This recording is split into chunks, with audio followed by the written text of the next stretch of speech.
இணைந்திருக்கிறோம் நேர்களே. வணக்கம் தமிழொலி நிகழ்ச்சியூடாக நிகழ்ச்சியுடைய தலைப்பு பகுதியை சந்தித்திருக்கிறோம். தலைப்பு பகுதியில் இன்றைக்கு ஆடிப்பிறப்பு தினமாக இருப்பதால் ஆடிப்பிறப்பு பற்றிய இன்றைய தலைப்பு பகுதியாக இருக்கிறது. குறிப்பாக இந்த ஆடிப்பிறப்பிற்கு நாளை விடுதலை ஆனந்தம் ஆனந்தம் தோழர்களே, கூடி பனங்கட்டி கூடும் குடிக்கலாம் கொழுக்கட்டை தின்னலாம் தோழர்களே என்று நவாலியூர் சோமசுந்தர புலவருடைய பாடல் இந்த ஆடிப்பிறப்பு என்றாலே எங்கள் மனங்களிலே வந்து போகும். குறிப்பாக இந்த பாடசாலை காலங்கள் எல்லாம் ஆடிப்பிறப்பு தினம் அல்லது எங்களுடைய சின்ன வயதுகள் எல்லாம் இந்த ஆடிப்பிறப்பு என்றாலே அது ஒரு சந்தோஷமான தினமாக இருக்கும். இந்த ஆடிக்கூழாக இருக்கட்டும் அல்லது அம்மா இருக்கக்கூடிய கொழுக்கட்டையாக இருக்கட்டும், அந்த கூழுக்குள்ளே ஓடக்கூடிய அந்த சில் உருண்டைகளாக இருக்கட்டும், இதெல்லாம் வந்து சந்தோஷம் கொடுக்கக்கூடிய நினைவுகளாக இருக்கட்டும். எனவே இந்த நினைவுகளுக்கு செல்வதற்கு முதல் ஆடிப்பிறப்பு என்றால் என்ன, ஆடிப்பிறப்பினுக்கு பின்னால் இருக்கக்கூடிய விஞ்ஞான விளக்கங்கள் என்ன, அவற்றையெல்லாம் பார்த்துவிட்டு நாங்கள் நேரடியாக இந்த ஆடிப்பிறப்பிற்கும் எங்களுக்கு இருக்கக்கூடிய அந்த பிணைப்புக்குள்ளே செல்லலாம். ஆடிப்பிறப்பு என்று வரும்பொழுதும் எங்களுடைய தமிழர்களுடைய வாழ்வியலிலே வந்து இந்த உத்தராயண காலம், தட்சணாயன காலம் என்று 2 காலங்கள் இருக்கும். இந்த தை மாதம் தொடக்கம் ஆணி மாதம் வரையிலான காலத்தை உத்தராயண காலம் என்று கூறுவார்கள். அதற்கு பிறகு வரக்கூடிய 6 மாதங்களாக இந்த ஆடி மாதத்திலிருந்து மார்கழி மாதம் வரையான இந்த 6 மாதங்களையும் தட்சணாயன காலம் என்று கூறுவார்கள். இந்த உத்தராயண காலம் என்று கூறக்கூடிய முதல் 6 மாதங்கள் வந்து தேவர்களுக்கு பகல் பொழுதாக இருக்கும். தேவர்களுக்கு 6 மாதம் பகல் பொழுதாக இருக்கும். எங்களுக்கு ஒரு காலமா ஒரு 8 மணித்தியாலம் பகல் பொழுதாக இருக்கிற மாதிரி அவர்களுக்கும் 6 மாதம் பகல் பொழுதாக இருக்கும், 6 மாதம் இரவு பொழுதாக இருக்கும். அடுத்த 6 மாதம் தட்சணாயன காலம் என்று கூறக்கூடிய ஆடியிலிருந்து மார்கழி வரை அவர்களுடைய நித்திரைக்கு செல்லக்கூடிய இரவு பொழுதாக இருக்கும். அப்படி இருக்கும் போதும் இந்த வாழ்வியலிலே வந்து தை மாதத்திலிருந்து ஆணி மாதம் வரையிலான இந்த முதல் 6 மாதங்கள் வந்து வெப்பநிலை அதிகமாக இருக்கும். சூழலிலே வந்து சூரிய ஒளி சரிவு அதிகமாக இருக்கும், வெப்பநிலை அதிகமாக இருக்கும். ஆணி மாதத்திலிருந்து இந்த ஆடி மாதத்திலிருந்து மார்கழிக்கு வரை வந்து இந்த மழை காலம் ஆரம்பிக்க போகிறது. மெல்ல மெல்லமாக காலநிலை மாறும், காற்று அதிகரிக்கக்கூடிய காலமாகவும் இதுதான் இருக்கிறது. அதே போல இந்த காலநிலையில் வெப்பம் குறைந்து சூழலிலே வந்து இந்த குளிர்மை அதிகரிக்கக்கூடிய காலமாக இந்த காலம் இருக்கும். எனவே இந்த வெப்பமான காலத்திலிருந்து திடீரென இந்த குளிரான காலத்துக்கு மாறும்போதும் எங்களுடைய உடல் அவற்றை ஏற்றுக்கொள்ள முடியாத சூழலே காணப்படும். உடல் வெப்பத்துக்கு பழக்கப்பட்ட உடல் திடீரென குளிருக்கு மாறும்போது பல்வேறுபட்ட பிரச்சனைகள் வரும். அதே போல இந்த காலப்பகுதியிலே காற்று அதிகமாக இருக்கும், காற்று சுழன்று வீசும். இந்த ஆடி காற்று மூச்சு இந்த வீசும் என்று கூறுவார்கள். அப்படி இருக்கும்போது இந்த காலத்தில் எங்கள் உடலிலே வந்து ஒவ்வாமைகள் ஏற்படலாம், உடல் சார்ந்த பிரச்சனைகள் ஏற்படலாம். அப்ப இப்படியான உடலியல் மாற்றங்களை சீர் செய்வதற்கும் உடலுடைய வெப்பநிலையை சீர் செய்வதற்கும் அவர்கள் கண்டுபிடித்திருக்கக்கூடிய அருமருந்தான ஒரு மருத்துவ உணவாகத்தான் இந்த ஆடிக்கூழ் இருந்து கொண்டிருக்கிறது. நாங்கள் அடிக்கடி கூறுவது தமிழர்களுடைய வாழ்வியல் என்பது எங்களுடைய உணவு பழக்க வழக்கம் என்பது மருந்து எங்களுடைய உணவு எங்களுடைய மருந்தாக இருந்தது. உணவுக்குள்ளே நாங்கள் மருத்துவத்தை ஒழித்து வைத்திருந்தோம். எல்லா உணவுகளுக்கு பின்னால் ஏதாவது ஒரு மருத்துவ விடயத்தை வைத்திருந்தோம். இந்த உணவை உண்டால் இந்த நோய் சீராகும், இந்த உணவு உண்டால் இந்த நோய் வராமல் தடுக்கும், இந்த உணவை உண்டால் உடலுடைய நோய் எதிர்ப்பு சக்தி அதிகரிக்கும் என்றும் எல்லாவற்றுக்கும் பின்னால் நாங்கள் மருத்துவத்தை வைத்திருக்கோம். எனவே இந்த ஆடிக்கூழிலே சேர்க்கக்கூடிய பனங்கட்டியாக இருக்கட்டும், மாவாக இருக்கட்டும், பயராக இருக்கட்டும், தேங்காய் சோட்டாக இருக்கட்டும் என்றும் இவை எல்லாமே வந்து உடலினுடைய வெப்பநிலையை அல்லது வெப்ப மாற்றத்தை சீர் செய்யக்கூடிய விடயங்களாக இருக்கிறது. இந்த மிகப்பெரிய ஒரு விஞ்ஞான விளக்கத்தை, அறிவியல் விளக்கத்தை தமிழர்கள் அந்த காலத்தில் எங்கே எந்த துறையிலே மருத்துவவியல் இதையெல்லாம் அறிந்து அதை உணவோடு சேர்த்துக் கொண்டார்கள் என்பது கேள்வியாக இருந்தாலும் நம்மளுடைய அறிவியலை எண்ணி நாங்கள் வியக்க வேண்டியதாக இருக்கிறது. எனவே இன்றைக்கு அந்த பிள்ளைகளுக்கு அந்த அறிவியல் உண்மைகளை கூறி நாங்கள் இவற்றை கடத்த வேண்டிய தேவையாக. அதனால தான் ஆடி கூழை குடிப்போம். இந்த மாதம் தொடங்கும் போதே காலையில் எழும்பி கோயில் குளம் எல்லாம் போயிட்டு அந்த ஆடி கூழை படைச்சு அதுக்கு பிறகு நாங்கள் என்னென்னாலும் சாமி கண்ணை குத்தும் என்று சொன்னா தான் நாங்கள் அதுக்கு பயப்படுவோம். தெய்வம் தண்டனை திருமணம் தான் பயப்படுவோம். அப்ப சாமிக்கு பின்னால் சயின்ஸை வைத்திருக்கக்கூடிய அந்த அற்புதமான வேலையை தமிழர்கள் வைத்திருந்தார்கள். எனவே சாமி என்றால் தான் நாங்கள் செய்வோம் என்பதற்கு அதுக்கு பின்னால் மிகப்பெரிய சயின்ஸ் அறிவியல் உண்மைகளை வைத்திருக்கிறது. அதனுடைய ஒரு பங்கமாகத்தான் இந்த ஆடிக்கூழும் இருந்து கொண்டிருக்கிறது. இன்னொன்று இந்த ஆடிக்கூழிலே சிறுதானியங்களை சேகரித்துக் கொள்வார்கள். அது தமிழர்களுடைய மிகப்பெரிய பொருளாதார பலத்தை எடுத்து காட்டக்கூடியதாக இருக்கு. இந்த பெரும்போக அறுவடைகள் எல்லாம் முடிந்த பிறகு இப்போது இந்த சிறுபோகத்திலே வந்து தமிழர்கள் என்ன செய்வார்கள், வயல்களிலே வந்து பலரும் வந்து என்ன செய்வார்கள் என்றால் வயல் நெல் அறுவடை செய்த பிறகு அடுத்த சிறுபோகத்திலே வந்து சிறுதானியங்களை விதைப்பார்கள்.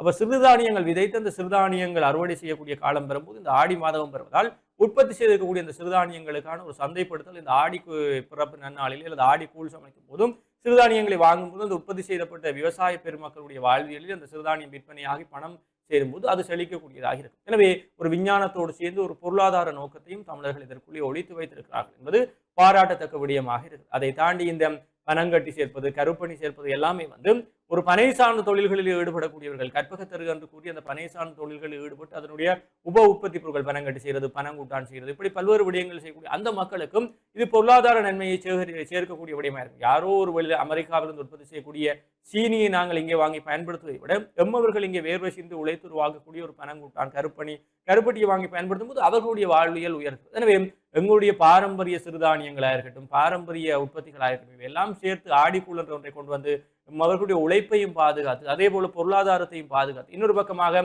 உடலியல் மாற்றங்கள், உடல் சுகாதாரம், விஞ்ஞானம் என்று எல்லாவற்றையும் சேர்த்து தமிழர்கள் ஒரு விடயத்தை நிறுவி இருக்கிறார்கள் என்றால் அது எந்த பெரிய பாராட்டத்தக்க விடயமாக இருக்கு. இனி ஆடி மாதம் ஆரம்பித்தாலே ஆடி அமாவாசை, ஆடி செவ்வாய், அதே போல ஆடி பெருக்கு, அதே போல ஆடி கூழ் என்று இப்படி எல்லாமே வந்து கொண்டிருக்கும். இனி விரதங்கள், இனி எங்களுக்கு தொடர்ச்சியாக விரத காலமாக இருக்கு. அப்ப இதற்குள்ளும் இந்த விரத காலம் ஆரம்பிப்பதற்கான அறைகுறியாகத்தான் இந்த ஆடி மாதத்தில் எனக்கு வரக்கூடிய தொடர்ச்சியான விரதங்கள் இந்துக்களுடைய வாழ்வியலில் இருந்து கொண்டிருக்கிறது. ஏன் அப்படி இருக்கிறது என்றால் இனி எங்களுக்கு குளிர்காலம் ஆரம்பிக்க போகிறது. நாங்கள் ஆரம்ப காலங்களில் இந்த தையிலிருந்து ஆணி வரை சாப்பிட்டது போல இனி மாமிசங்களை உள்ளெடுக்க முடியாது. குளிர்காலத்திலே மாமிசங்களை உள்ளெடுத்தால் அவை செமிபாடு அடைவதற்கு பிரச்சனைகள், செமிபாடு அடைவதற்கான சிக்கல்கள் இருக்கிறது, பிரச்சனைகள் இருக்குது. அதனால் உடலிலே தேங்கி பாரிய பிரச்சனைகள் வரக்கூடிய விடயமாக இருக்கிறது. விலங்கு கொழுப்பை உண்கிறோம் என்றால் இந்த குளிர்காலத்தில் அவை இலகுவாக செமிபாடு அடையாது. எனவே உடலிலே சேர்ந்து இந்த கொலஸ்ட்ரால் போன்ற பிரச்சனைகள் வருவதற்கான வாய்ப்புகள் இருக்கு. எனவே எளிதிலே செமிபாடு அடையக்கூடிய விதத்தில் இனி நாங்கள் விரதம் இருக்கும்போது மரக்கறி வகைகளை உண்போம், அசைவம் சாப்பிட மாட்டோம், சைவ உணவுகளை தான் உண்போம். எனவே குளிர்காலத்தில் இலகுவாக அவை செமிபாடு அடையக்கூடிய விதத்தில் நாங்கள் சைவ உணவுகளை உண்ண போகிறோம். மிகப்பெரிய விஞ்ஞான விளக்கங்களை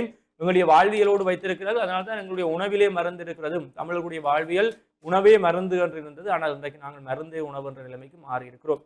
நாங்கள் உண்ணக்கூடிய உணவு வந்து எங்களுக்கு மருத்துவமாக இருக்க வேண்டுமே தவிர நாங்கள் உணவு உண்ண வேண்டும் என்பதற்காக மருந்துகளை உள்ளடக்கக்கூடிய ஒரு தலைமுறையாக இருக்கக்கூடாது. சீனி சார்ந்த உணவுகளை உண்ண அதுக்கு ஒரு மருந்து, கொழுப்பு உணவு எடுக்கணும் அதுக்கு ஒரு மருந்து என்ற தலைமுறையாக நாங்கள் மாறிக்கொண்டிருக்கோம். எனவே ஆடிப்பிறப்பு என்பது தமிழர்களுடைய வாழ்வியலிலே உணவு வாழ்வு முறை எப்படி இருந்திருக்கிறது என்பதற்கு மிகச்சிறந்த உதாரணமாக இருக்கு. அதே போல இந்த ஆடிப்பிறப்பு என்று வந்தாலே எங்களுக்கு சின்ன வயது தொடக்கம் இந்த நவாலியூர் சோமசுந்தர புலவர் ஐயா அவர்களுடைய பாடல் தான் எங்களுக்கு ஞாபகம். ஆடிப்பிறப்பிற்கு நாளை விடுதலை, ஆனந்தம் ஆனந்தம் தோழர்கள் என்று பாடுவோம். அந்த விடுமுறை எப்போது என்பதுதான் இன்று வரைக்கும் எங்களுக்கு தெரியாமல் இருக்கு. நாளை விடுமுறை என்றால் பாடசாலை காலங்கள் தொட்டு இன்று வரை அந்த விடுமுறை எங்களுக்கு கண்ட காட்டியதே இல்லை என்பது அப்ப நானும் திவ்யாம் கைது கொண்டிருக்கும் போது கூட அதைத்தான் பேசிக் கொண்டிருந்தோம். இந்த ஆடிப்பிறப்புக்கு நாளை விடுமுறை என்றால் எங்கே அந்த விடுமுறை என்பது அது ஒரு அண்மையில் கூட பாராளுமன்ற உறுப்பினர் ராஜீவன் அவர்கள் பாராளுமன்றத்திலே கோரிக்கை முன்வைத்திருந்தார். ஆடிப்பிறப்பு தினத்தை விடுமுறை தினமாக அரசு அறிவிக்க வேண்டும் என்று. அதே போல இன்னொரு பக்கம் பார்த்தா இந்த பாடசாலை காலங்கள் எல்லாம் வீட்டை நாங்கள் கூட எல்லாம் குடிச்சிட்டு பாடசாலைக்கு போய் அங்கே சேர்ந்து ஒரு ஆள் தேங்காய சொட்டை உடைக்கிறது, ஒரு ஆள் கருப்பட்டியை உடைக்கிறது,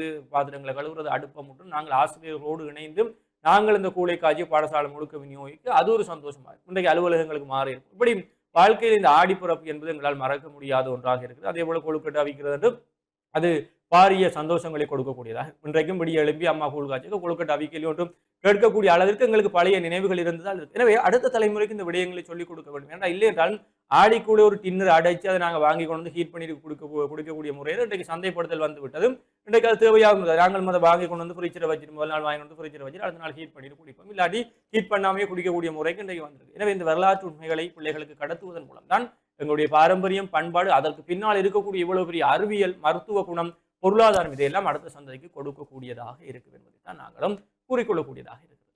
நிச்சயமாக உண்மையிலேயே இந்த ஆடிப்பிறப்பு என்பது இந்த 12 மாதங்களிலே ஆடி மாதத்துக்கென்று ஒரு பெரும் சிறப்பு இருக்கக்கூடியதாக இருக்கிறது. இந்த ஆடி மாதம் என்பதை தமிழர்களினுடைய வாழ்வியலே முதலிலே குறிப்பிட்டிருப்பது போல தமிழர்கள் பல்வேறு நம்பிக்கைகளை கொண்டிருக்கக்கூடியவர்களாக இருக்கிறார்கள். அதாவது இந்த வருட காலங்களிலே தட்சிணாயன காலம், உத்தராயண காலம் என்று சொல்லக்கூடிய வகையிலே உத்தராயண காலத்தினுடைய முதல் நாளாகத்தான் தை பிறப்பு என்பதையும் தட்சிணாயன காலத்தின் முதல் பிறப்பு என்பதை நாங்கள் ஆடிப்பிறப்பு என்று கொண்டாடக்கூடிய தன்மையினை காணக்கூடியதாக இருக்கிறது. அதாவது இந்த உத்தராயண காலமும் தட்சிணாயன காலமும் இணைந்து தான் தேவர்களுக்கு அது ஒரு நாளாக பார்க்கப்படுகிறது. அந்த வகையிலே உத்தராயண காலம் என்பது இந்த இருள் நீங்கி பகலிலே ஒளியை பெறக்கூடிய ஒரு பகல் வேளை பொழுது என்றும், இரவு பொழுதினை அவர்கள் தட்சிணாயன காலம் என்றும் குறிப்பிடக்கூடியதாக இருக்கிறது. அதாவது பருவகால மாற்றத்திலே எங்களுக்கு வெக்கை அல்லது வெயில் கிடைக்கக்கூடிய காலத்தினை உத்தராயண காலம் என்று சொல்லக்கூடியதாகவும், தட்சிணாயன காலம் என்பது குளிர்மை பொருந்திய, அதாவது மாறி மழைக்குரிய காலம், அதாவது விவசாயத்திற்குரிய விதைப்புக்குரிய காலம் என்று சொல்லி எங்களினுடைய பருவ கால மாற்றங்கள் என்பவற்றை எல்லாம் இறைவழி நம்பிக்கையோடு இணைத்து அதனை ஒரு உணவு பழக்க வழக்கங்களையும் நல்ல மருத்துவ ரீதியாக கொண்டாடி வந்திருக்கக்கூடிய தமிழர்களினுடைய பாரம்பரிய தினமாகத்தான் இந்த ஆடிப்பிறப்பு என்பது இருக்கக்கூடியதாக இருக்கிறது. எனவே இந்த உலக வாழ் தமிழ் சொந்தங்கள் அத்தனை பேருக்கும் நாங்களும் வணக்கம் தமிழொலியின் சார்பாக பிறந்திருக்கக்கூடிய இந்த ஆடிப்பிறப்பு தினமானது உங்கள் வீட்டிலும் இல்லங்களிலும் நல்ல மகிழ்ச்சியான சந்தோஷமான விடயங்களை மேலும் பெருக்குவதற்கான வாழ்த்துக்களை நாங்களும் தெரிவித்துக் கொள்கின்றோம். மேலும் பார்க்க போனீர்கள் என்று சொன்னால் இந்த ஆடிப்பிறப்பு என்பது பல்வேறு நபர்களுக்கு பல்வேறு நினைவலைகளை கொண்டதாக இருக்கும். அதிலும் குறிப்பாக இந்த பாடசாலை காலங்களிலே இந்த சிரட்டையில கூழ் குடித்திருக்கக்கூடிய காலம் என்பது அதிலும் மகிழ்வான நினைவுகளாக இருக்கும். அந்த சிரட்டையில ஆசிரியர்களோட இணைந்து நாங்கள் ஆடிக்கூழ காய்ச்சி அதுல ஆடிக்கூழுக்கு அடிபட்டு அதுல நின்று வரிசையில நின்று அதுலேயும் அந்த சிரட்டையில கூழ் வாங்கி குடித்திருக்கக்கூடிய நினைவுகள் எல்லாம் இன்றளவும் அனைவர் மனதிலும் பசுமையாக இருக்கக்கூடியதாக இருக்கும். எனவே இந்த கரி முதலே குறிப்பிட்டிருப்பது போல எங்களினுடைய உணவு பாரம்பரியத்திலே மருத்துவ முறைகளை தமிழர்கள் உட்புகுத்தி இருக்கக்கூடிய தன்மையினை ஒவ்வொரு பாரம்பரியமிக்க உணவு வகைகளிலும் காணக்கூடியதாக இருக்கிறது. அந்த வகையில் தான் இந்த வெயில் எல்லாம் தணிந்து வரக்கூடிய இந்த காலப்பகுதியில உடலுக்கு குளிர்ச்சியை தரக்கூடியதாகத்தான் இந்த ஆடிக்கூழ் என்பது காட்சி வழங்கப்பட்டிருப்பதனை காணக்கூடியதாக இருக்கிறது. எனவே இந்த ஆடி மாதம் என்பது ஒரு இறை வழிபாட்டோடு கூடிய மாதமாக இருக்கும். அதிலும் குறிப்பாக இன்றைய நாள் ஆடிப்பிறப்பு என்று ஆரம்பித்திருக்கிறது. இனி இந்த அம்மனுக்குரிய விரதங்களாக கொள்ளப்படக்கூடிய ஆடிப்பூரம், ஆடி செவ்வாய், ஆடிவெள்ளி என்று வரக்கூடியதாக இருக்கும். அதிலும் முருகனுக்குரிய விரதமாக வரக்கூடிய ஆடி கிருத்திகை என்று சொல்லி இந்த மாதமே ஒரு புண்ணிய காலமாக தமிழர் பாரம்பரியத்திலே பார்க்கப்படக்கூடியதாக இருக்கிறது. எனவே இந்த இறை வழிபாட்டோடு கூடியிருக்கக்கூடிய இந்த காலத்திலே நாங்களும் இறைவனை வழிபாட்டு எங்களோடு இருக்கக்கூடியவர்களோடு பகிர்ந்து உண்ணக்கூடியவர்களாக இருக்க வேண்டும். அடுத்து இந்த தங்க தாத்தா என்று சொல்லக்கூடிய சோமசுந்தர புலவரினுடைய பாடல் தான் அனைவருக்கும் மனதிலே ஓடிக்கொண்டிருக்கக்கூடியதாக இருக்கும். அதாவது ஆடிப்பிறப்புக்கு நாளை விடுதலை, ஆனந்தம் ஆனந்தம் தோழர்களே, அதாவது பகைமை மறந்து இருக்கக்கூடியவர்களோடு முற்றத்திலே மண்பானை வைத்து ஆடிக்கூழினை காய்ச்சி அனைவர்களுக்கும் பகிர்ந்து நாங்களும் அங்கே மகிழ்வாக கூடி உண்ண வேண்டும் என்பதை தான் இன்றைய நாள் மகத்துவமாக இருக்கக்கூடியதாக இருக்கிறது. எனவே வீட்டில் இருக்கக்கூடியவர்கள் இன்றைக்கு வேலையாக இருந்தாலும் சரி, வேலைக்கு பணிக்கு செல்லக்கூடியவர்களாக இருந்தாலும் சரி, வேலை முடிந்து வீட்டுக்கு பின்னேறம் வந்தவுடன் முடிந்தவரை வீட்டிலே முற்றத்திலே காய்ச்சுவதற்கு உங்களுக்கு முடியாவிட்டாலும் உங்களினுடைய வீட்டு சமையல் அறைகளிலாவது முடிந்தவரை இதனை காய்ச்சி இருக்கக்கூடிய உறவுகளோடு பகிர்ந்து உண்ணுவதற்கு பழகி கொள்ளுங்கள்.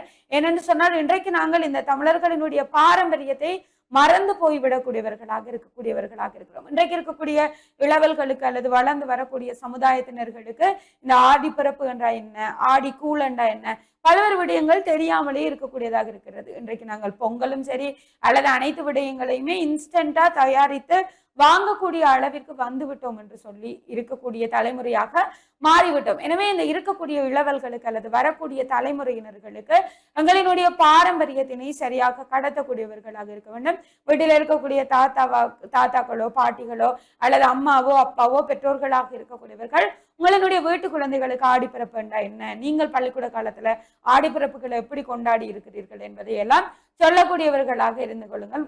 கரிமுதலை குறிப்பிட்டிருப்பது போல இந்த விடுதலை தொடர்பாகவும் இந்த விடுமுறை எப்பொழுது வழங்கப்படுகிறது என்பது தொடர்பாகவும் ஒரு சந்தேகம் இருக்கக்கூடியதாக இருக்கிறது. அண்மை காலங்களிலே கோரிக்கை விடுக்கப்பட்டு கொண்டிருக்கிறது. இந்த ஆடி அமாவாசை விரதத்தினையும் ஒரு விடுமுறை தினமாக மாற்றிக்கொள்ளுங்கள். ஏனென்று சொன்னால் இந்த தந்தைகளுக்காக பிதிர்கடனை தீர்ப்பதற்காக அனைவரும் விரதம் இருக்கக்கூடிய நாளாக இருக்கக்கூடிய இந்த ஆடி அமாவாசை தினத்தினை ஒரு விடுமுறை தினமாக மாற்றுவது சால பொருத்தமானதாக அமையும் என்று சொல்லியெல்லாம் பேச்சுக்கள் நிகழ்ந்து கொண்டு இருக்கக்கூடியதாக இருக்கிறது. எனவே இந்த 12 மாதங்களிலே புண்ணிய மாதமாக இருக்கக்கூடிய இந்த ஆடி மாதத்திலே இறை வழிபாட்டோடு கூடி நாங்களும் இந்த மாமிசங்களை தவிர்த்து இறை வழிபாட்டோடு கூடி எங்களிடம் இருக்கக்கூடிய தேவையற்ற தீய பழக்கங்களை கைவிடக்கூடியவர்களாக மாறி இந்த மருத்துவ குணம் மிக்க உணவுகளை உட்கொள்வதற்கு பழகிக் கொள்வோம். எனவே இந்த விரைவு உணவுகளை தடுத்து கொண்டு முடிந்தவரை இந்த மருத்துவ குணம் மிக்க தமிழ் பாரம்பரியம் மிக்க உணவுகளை உண்பதற்கு பழகிக் கொள்வோம். எங்களிடம் இருக்கக்கூடிய பாரம்பரிய பழக்க வழக்கங்களாக இருக்கட்டும், இந்த பண்டிகைகள் தொடர்பான விடயங்களை எங்களுக்கு மரபு ரீதியான பழக்க வழக்கங்களை அடுத்த தலைமுறைகளுக்கும் கடத்துவோம் என்று சொல்லிக்கொண்டு ஆடிப்பிறப்பு என்று சொல்லிக் கொண்டிருக்காமல் முடிந்தவரை இன்றைக்கு அனைவரும் ஆடிக்கூழினை காய்ச்சி குடித்து மகிழுங்கள் என்பதை தான் நாங்களும் உங்களிடம் கேட்டுக்கொண்டு இந்த நிகழ்ச்சியிலிருந்து விடைபெற்று செல்ல போகிறோம். மற்றொரு நிகழ்ச்சியில் உங்களை சந்திக்கும் வரை உங்களிடமிருந்து விடைபெற்று செல்லும் நான் என்றும் உங்கள் அன்பின் திவ்யா விஜயபாஸ்கரன் மற்றும் நான் என்றும் உங்கள் அன்பின் கரிகர். நன்றி நேயர்களே.